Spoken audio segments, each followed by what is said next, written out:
After you've mastered how to write electron dot formulas on a piece of paper, which is a flat sheet and we're kind of limited to the two-dimensional world, you have to really start thinking about how molecules really look in a three-dimensional world, because that's the world that molecules actually live in.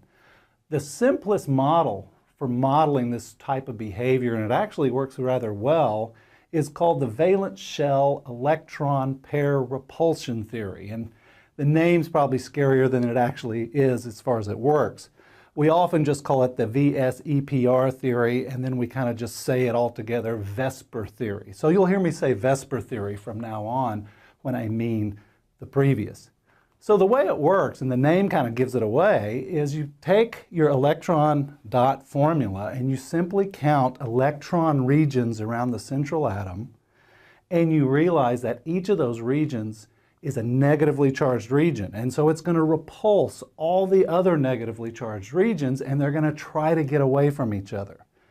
They can't completely get away, though, because the nucleus of the central atom is holding them in. So what they do is they try to get away from each other, but they're still held by the central atom. This leads to distinct molecular shapes. And the easiest one is two regions. If you only have one atom on one side and one on the other, and they try to get away from each other, you get a fairly linear type molecule. And so that's the first one. Two regions gives you linear shape. The bond angle is 180. Stepping up to the next one, three regions. You count the regions around the central, there's three. If three regions try to get away from each other, you basically get a nice kind of pie shape. It's like taking a pie and cutting it into perfect thirds. So you get a 120-degree angle all the way around for those three regions. Both of those regions are still planar. They still look just fine on a sheet of paper.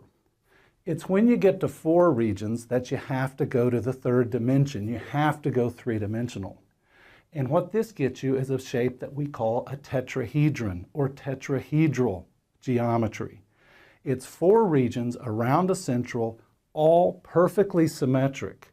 And if you take a look and spin the molecule around and look at it, every region is equivalent.